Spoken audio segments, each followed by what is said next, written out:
Children, welcome to video 2 of Silk Road.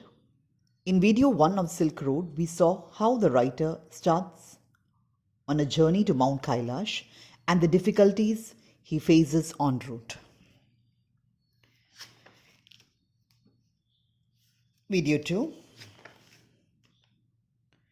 My experience in Hor came as a stark contrast to accounts I had read of earlier travels' first encounters with Lake Mansarovar.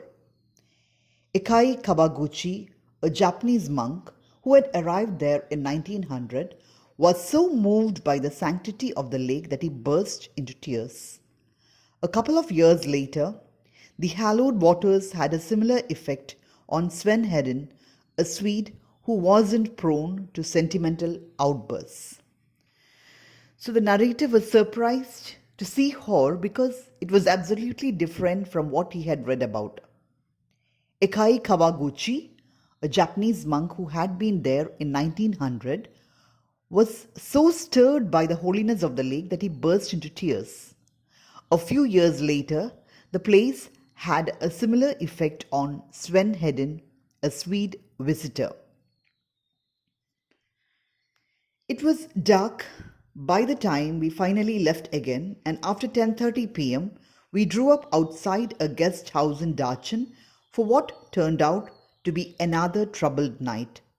Kicking around in the open-air rubbish dump that passed for the town of Hor had set off my cold once more, though, if truth be told, it had never quite disappeared with my herbal tea.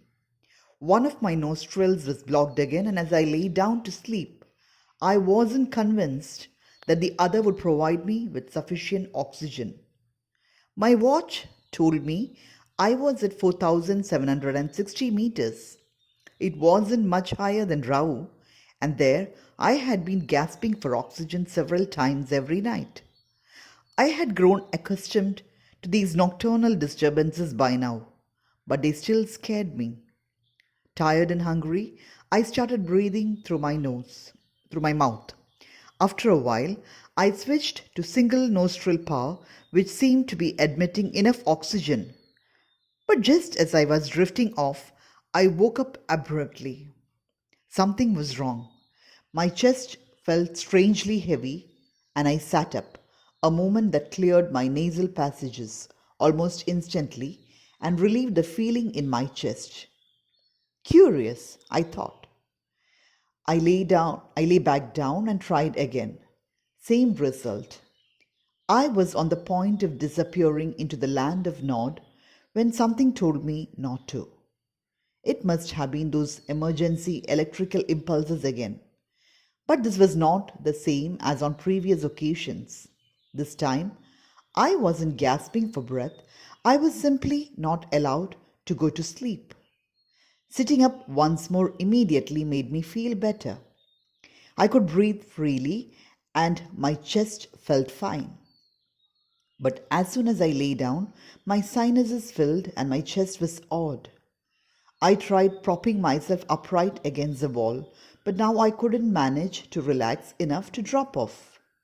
I couldn't put my finger on the reason, but I was afraid to go to sleep. A little voice inside me was saying that if I did, I might never wake up again. So I stayed awake all night. So here, the writer is talking about the difficulties he faced when he reached Darshan. They reached a guest house in Darshan after 10:30 p.m. They were 4,760 meters above the sea level, which is not higher than Rau. It was a disturbed night. The narrator had a terrible cold because of the open-air rubbish dump in Hor. With his nostrils blocked, he found it difficult to breathe. He was tired and hungry and thus started breathing through his mouth. But barely had he slept when he woke up abruptly. He felt a peculiar heaviness in his chest. He sat up, cleared his nasal passages. He felt relieved. But the moment he lay down, when intuitively he felt that something was wrong. He was not breathless but simply could not sleep. He had the fear that if he slept, he would die, and that kept him awake the whole night. Seton took me to Darshan Medical College the following morning. The medical college at Darshan was new and looked like a monastery from the outside, with a very solid door that led into a large courtyard. We found the consulting room, which was dark and cold and occupied by a Tibetan doctor who wore none of the paraphernalia that I had been expecting. No white coat. He looked like any other Tibetan with a thick pullover and a woolly hat. When I explained my sleepless symptoms and my sudden aversion to lying down, he shot me a few questions while feeling the veins in my wrist. It's a cold, he said finally through Seton. A cold and the effect of altitude. I'll give you something for it. I asked him if he thought I'd recover enough to be able to do the Kora. Oh, yes, he said, you will be fine. So the next morning, Seton took him to Darshan Medical College. It was a new building that looked like a monastery from the outside with a very solid door that opened into a large courtyard. In the consulting room, there was a Tibetan doctor who did not have the equipment that a doctor would have. Clad in a thick pullover and a woolly hat, he listened to the narrator's symptoms and said it was because of the altitude and cold. He assured the narrator that he would be fine. I walked out of the medical college clutching a brown envelope stuffed with 15 screws of paper. I had a 5-day course of Tibetan medicine which I started right away. I opened an after breakfast package and found it contained a brown powder that I had to take with hot water. It tasted just like cinnamon. The contents of the lunchtime and bedtime packages were less obviously identifiable. Both contained small spherical brown pellets. They looked suspiciously like sheep dung, but of course I took them. That night, after my first full day course, I slept very soundly like a log, not a dead man. So the doctor gave him a brown envelope stuffed with 15 screws of paper that contained brown powder that tasted like cinnamon. He was asked to take them with hot water. The narrator did not like the look of the content, but took them anyway. And that night he could sleep very soundly. Once he saw I was going to live, Seton left me to return to Lhasa. As a Buddhist, he told me he knew that it didn't really matter if I passed away, but he thought it would be bad for business. Darshan didn't look so horrible after a good night's sleep. It was still dusty, partially derelict, and punctuated by heaps of rubble and refuse. But the sun shone brilliantly in a clear blue sky, and the outlook across the plain to the south gave me a vision of the Himalayas, commanded by a huge snow-capped mountain, Gurla Mandata, with just a wisp of cloud suspended over its summit. So when Seton was assured that the narrator was going to be well, he left him and returned to Lhasa. As a Buddhist, he said it didn't really matter if he died in this place, but he thought that if a traveler died there, it would be bad for business. After the narrator got his rest and a good night's sleep, Darshan didn't look so bad. It was still dusty, it still had heaps of rubble and refuse, but the bright sun gave him a view of the Himalayas. He saw the snow-capped mountains, Gurla Mandata, with a small cloud hanging over its peak. The town had a couple of rudimentary general stores selling Chinese cigarettes, soap, and other basic provisions, as well as the usual strings of prayer flags. In front of one, men gathered in the afternoon for a game of pool, the battered table looking supremely incongruous in the open air, while nearby women washed their long hair in the icy water of a narrow brook that babbled down past my guest house. Darshan felt relaxed and unhurried, but for me it came with a significant drawback. There were no pilgrims. I had been told that at the height of the pilgrimage season, the town was bustling with visitors. Many brought their own accommodation, enlarging the settlement around its edges as they set up their tents which spilled down on the plain. I had timed my arrival for the beginning of the season, but it seemed I was too early. The town had a few general stores selling Chinese cigarettes, soap, and other basic things, as well as the usual strings of prayer flags. In front of one, men collected in the afternoon for a game of pool on a strange table in the open air, while nearby, women were washing their long hair in the icy water of a narrow stream near the guest house. Dachin felt stress free and slow, but for the narrator, this was a major disadvantage. He could not see any pilgrims around. He had been told that in the peak of the pilgrimage season the town was full of visitors. That was the reason for his being there in the beginning of the season. But now it seemed that he was too early and he dare not take his journey to Mount Kailash alone. One afternoon, I sat pondering my options over a glass of tea in Dachin's only cafe. After a little consideration, I concluded they were severely limited. Clearly, I hadn't made much progress with my self-help program on positive thinking. In my defense, it hadn't been easy with all my sleeping difficulties, but however I looked at it, I could only wait. The pilgrimage trail was well trodden, but I didn't fancy doing it alone. The Kora was seasonal because parts of the route were liable to blockage by snow. I had no idea whether or not the snow had cleared, but I wasn't encouraged by the chunks of dirty ice that still clung to the banks of Darchan's brook. Since Seton had left, I hadn't come across anyone in Darshan with enough English to answer even this most basic question. So, one afternoon, the writer sat with a glass of tea in Darshan's only cafe, thinking about the shortage of pilgrims and the fact that he hadn't made much progress with his self-help program on positive thinking. After some contemplation, he felt he had to wait. He did not like the idea of going alone on a pilgrimage. The Kora was seasonal because parts of the road were likely to be blocked by snow. He had no idea if the snow had cleared, but he saw the large pieces of dirty ice on the banks of Darchan stream.